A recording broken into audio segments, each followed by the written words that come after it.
Okay, I think we're live. Are there any viewers on this stream? Let me know in the chat, because this is kind of new to me, trying it out here. All the systems here. But anyways, I thought I tried this format to play some nice classical music on my upright piano in my apartment. I've been setting it up this week, and yeah, I had this program that I played at a musical soiree a couple of weeks ago, and I played it earlier this year, the pieces, and it was actually someone who saw me on the channel Sonata Secrets and invited me to come up close to Stockholm, the capital in Sweden. So I went there and played this program and had an amazing experience, so a lot of fun. And then I thought, since I have this repertoire in my fingers, I want to try this format and play it like a cozy soiree style mini concert. And it's meant to be up on YouTube afterwards as well, unless it's if it goes well, let's say. There's a couple of viewers I see on the back end, nothing in the chat. Can we have someone say hello in the chat to see, just see if it works? If I say hello, is there someone here? Because I don't see, like I need to, yeah.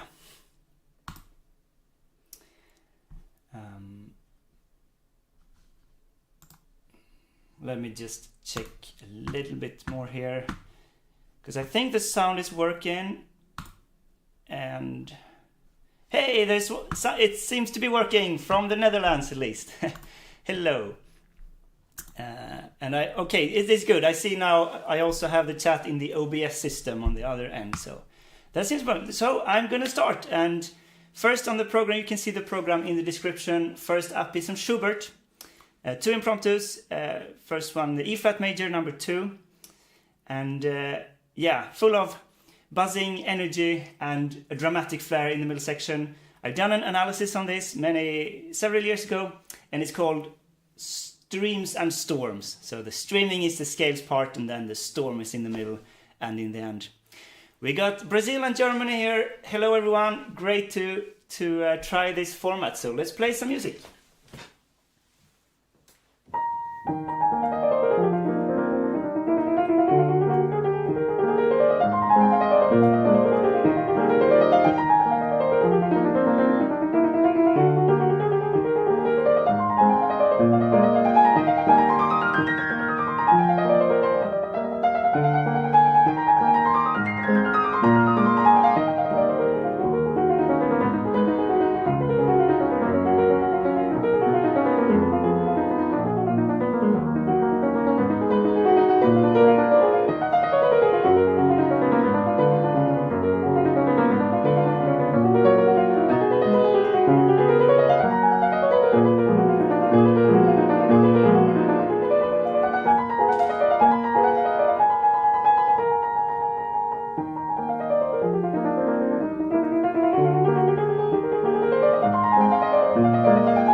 Okay, so we're starting. That's a fun piece. Yeah, I hope the sound is all right. I've set it up like the whole day, 1 hour today and 1 hour yesterday, just to try the sound. I only use one mic, so it's not like the best sound compared to when I do the real videos. I can use several mics for the piano and the voice and mix them together. But doing a live stream, I've thought about this for a long time. It's much harder to get the levels right immediately. So I'm starting out just using one microphone for now. Sounds okay, good. Got some okay for the sounds there. It's so complicated, like really to set the levels, because piano is so, playing classical music is so big range of dynamic, loud and soft. So you can't be too loud because it clips, and you don't want it to be too soft. So you add a little bit of compression, and yeah. Let's continue playing instead. It was fun, this first impromptu here. When you end this, it's so much energy, and like it runs away because it sets stringendo. So it almost like you get surprised there, and really need to think about control there. So now a more lyrical impromptu to as a nice contrast, I think, the G flat major. I did this really early, like the first year of the channel, I think, back into 2020. I picked it up again for this soiree, as I mentioned. Yeah, let's play that. This my analysis on this piece is called Sweet Dreams, question mark. Yeah, question mark. Is it Sweet Dreams? Because there's a dramatic part in the middle as well. So.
That's some very nice music, if you ask me.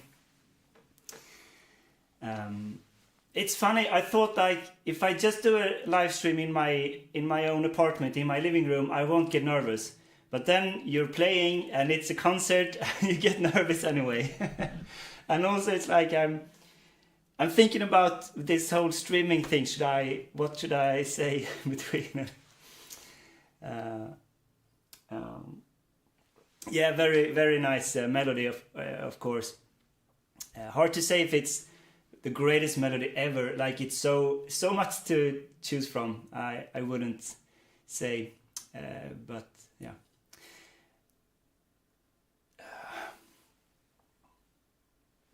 Maybe it's actually a bit nice to talk a little bit between the pieces. So maybe I'll say there was one question about pieces I have planned for futures. Like I don't know if you follow the channel, but I started in 2019 and I had 3 years of produced a lot of videos because it was during the pandemic. And then after the pandemic, I got a lot of like the normal jobs started to come back. Because I do concerts and gigs, like accompanying a lot, how I earn a living. And so I'm always juggling these things, playing concerts and gigs and doing digital projects. So it's been hard to find the time to continue in that pace that I set for 3 years. So it's been like on a steady continuation and not really growing because I haven't put in that effort that you need to grow. And also after all this time, the motivation to keep doing analysis videos is not as high as it was when I started. So I'm thinking about other ways to like continue, and maybe this live streaming is one way. And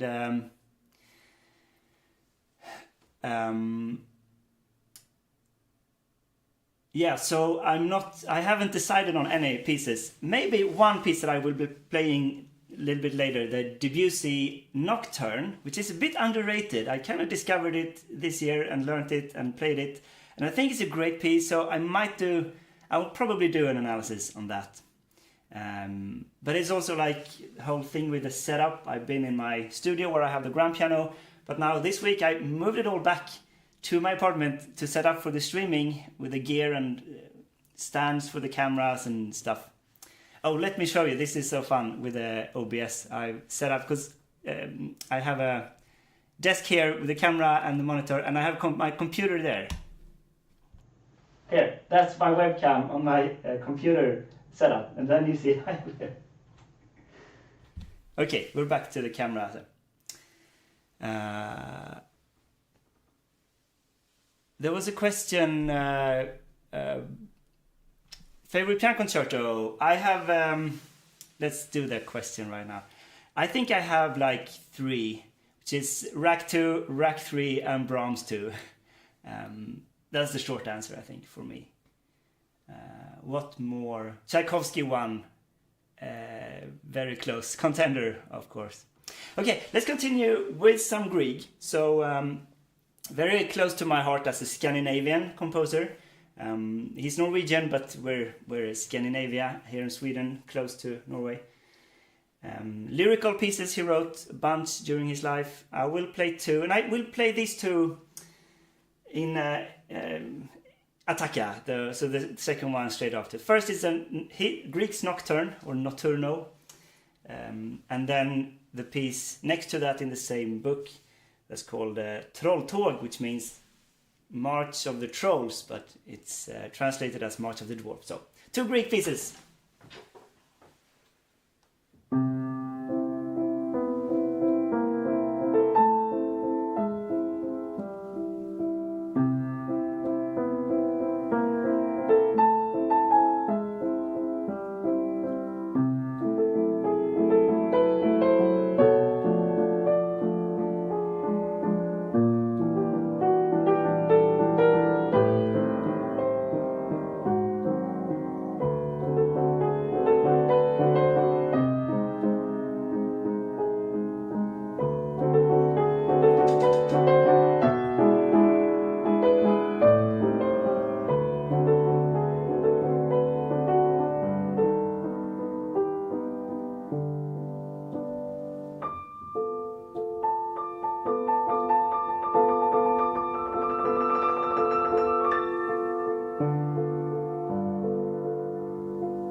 Yeah.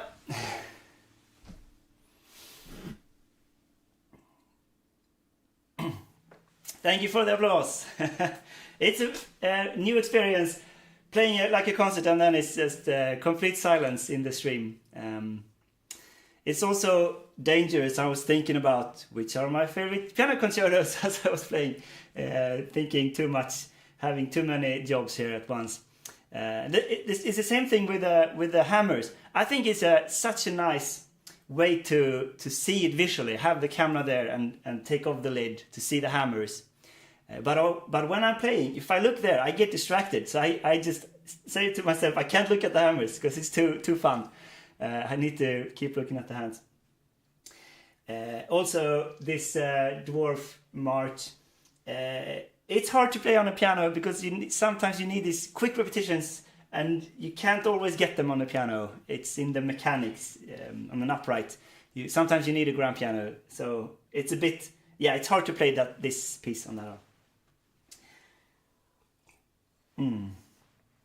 But let's continue. So this piece, this Grieg, the second one, and the next one, which is going on to Debussy, I played those two in a program that's called Magical Worlds and Creatures that I've been doing, like starting out this spring, and it's like a big program with chamber music, with piano trio, so piano, violin and cello, but with two pianists. So we play some four-hand and some piano trio, and it's a combination of music inspired by fantasy worlds and magical creatures. So both classical, like from the Nutcracker, and we have these magical creatures by Grieg and Debussy, and we play Ravel, Mother Goose, fairy tales for four-hand, but also like film music. So a little bit of Lord of the Rings, and Studio Ghibli Hisaishi pieces that I've arranged for piano trio, and the other pianist is arranged a little bit too. And for the grand finale, we do a quartet of all four together playing The Sorcerer's Apprentice that I did an arrangement. Piano trio with four-hand piano. It's a lot of fun, and we did a recording. It's on my artist channel. But it's just to say that these pieces were included in that program I did in the spring, and I also did analysis on them this spring. So by Debussy now, this a bit underrated prelude called "The Fairies Are Exquisite Dancers" from the second book, kind of late Debussy, and not very tonal, a lot of whole tone, a lot of modulation, fragmented music, but really exquisite music as it's in the title. That is correct, they are not real candles, but they look pretty good, I think, on camera. You can turn them off like this. So I wouldn't put a candle inside the piano, of course. So I will play both Debussy pieces in a row, or actually no, let's do one at a time, and then I'll introduce the Nocturne. So Debussy Fairies.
Yeah, he really can write something completely different that no one else can write, like for piano, I think.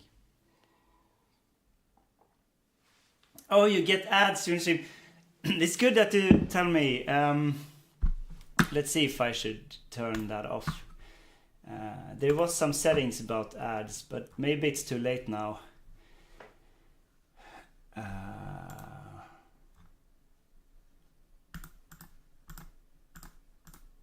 I tried to put it off now, so maybe you will not get it anymore.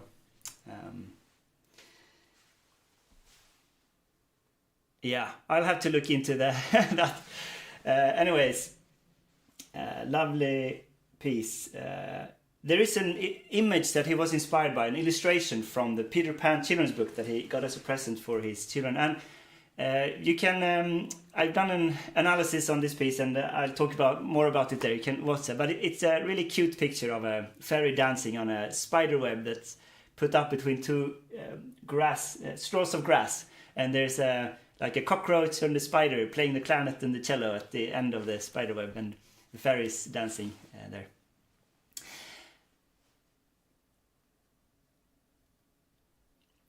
Yeah, good question here. With the hammers, it's exactly the second pedal on an upright is I can pull them, they go closer to the strings when I press the second pedal. So then when you play, you have less distance, so you will be a softer sound with the same touch because it's less distance for the hammer. On a grand piano, it's another mechanic. The hammer shifts to the side. So instead of hitting 3 strings on every hammer, the hammer only hits 2 strings when you press down the second pedal on a grand piano. So it's different. Let's continue with another Debussy piece. And this one is, as I said, I found this, I knew it existed, and I kind of looked at it and played through it and realized that it was a really good piece and fun to play. The Nocturne by Debussy. It was like the first project I did on the channel. I did a bunch of Chopin nocturnes, like 7 or 10 or something in 1 year, because I had played a lot of them as like a really cozy soiree program, played 8 Chopin nocturnes or something. And so ever since then I really love the nocturne format, and I cannot collect them. I played one by Schubert, I played the Grieg nocturne, and Debussy has one, and it's quite a long piece, like 6 minutes or something, and it's early Debussy, so complete opposite to the Fairies. Very romantic, but still you can sense his ambition of going somewhere new. Sometimes mediant modulations. Sometimes it sounds like Sibelius, sometimes it sounds like Puccini. And there's a middle section where he says, like in the character of a popular melody. But the section is in 7/4 time. So what popular melody is in 7 time? I don't know. But it's like some melody he gets stuck in his head, and he repeats it 10 times in like different variations. And it's really fun way of treating. And then he goes back to the A section again. And there's a lot of darkness and light going between them in a really nice composition here. Yeah, nice discussion about Debussy in the chat. You can keep going when I play. Debussy's Nocturne.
How about that, right?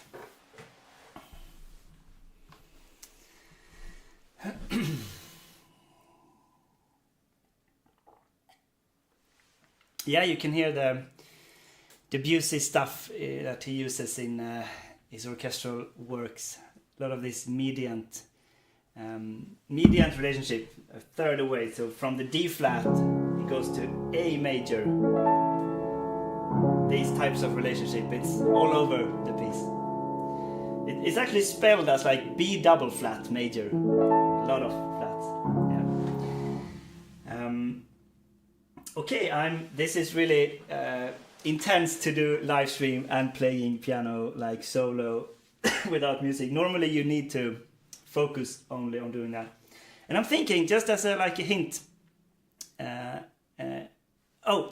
Good comment. I need to say this. The ending. It's this thing.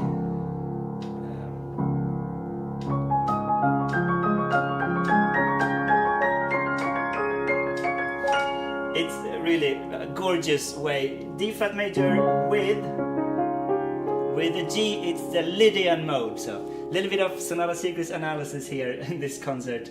That's what makes it amazing quality. Instead of the raised fourth scale degree. So we're at the last final piece, and it's going to be a real finale to the concert. So kind of pretend that I'm in the Chopin competition, or rather I actually don't want to pretend that because it's too much pressure. I'm just sitting at my apartment. But they have this big competition in Warsaw. I'm sure many of you saw it. And I'm going to play the Grande Polonaise Brillante, which actually several of the finalists played this piece in some other round. And I kind of listened back a bit, and it's really cool how they all do it very differently. And it's a big work by a young Chopin. He wrote it for piano and orchestra, but the orchestra plays so little that you can just as well only play the piano part, and it's a full composition piece. There are some bars when it's like small notes, you play the orchestra chords.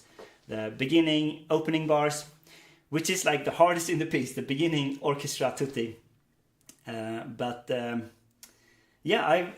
a lot of fun, really young energy Chopin, full of life and playful, all these little quick notes. And it's really fun to play. It's a bit difficult to learn, but a lot of fun. There's also an andante before it, but I won't play that because I'm not particularly fond of that movement. I don't see why you wouldn't be able to play only the Polonaise, like it's written other Polonaises as standalone pieces, and it definitely works in my opinion to just play the Polonaise. And then, so Chopin. It's like 9 minutes or something.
Chopin is hard, but it's fun. But it's so many places where it's like you either hit or you miss, and sometimes you miss, and that's life. And but sometimes, like always, after the big middle section, when you get back to the recapitulation, like it always feels very good when I get there. Like you're past all the storm and the torment, and then you can really feel the playfulness, and yeah, really fun piece. Yeah, I get so tired doing this, so I'm gonna start to close off now.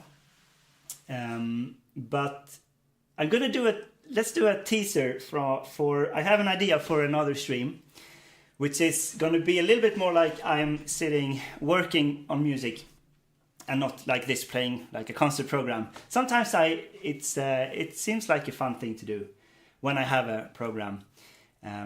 But I've been working as a gig I had this autumn. I've been accompanying a choir that did a big concert with Brahms' Requiem this time of year.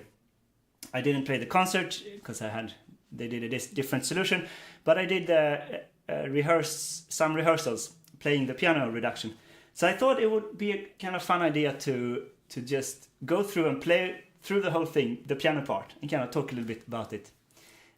So I will look into that maybe sometime before Christmas here. Encore, I'm sorry. I don't have an encore planned. Yeah, no, this was everything that I had prepared.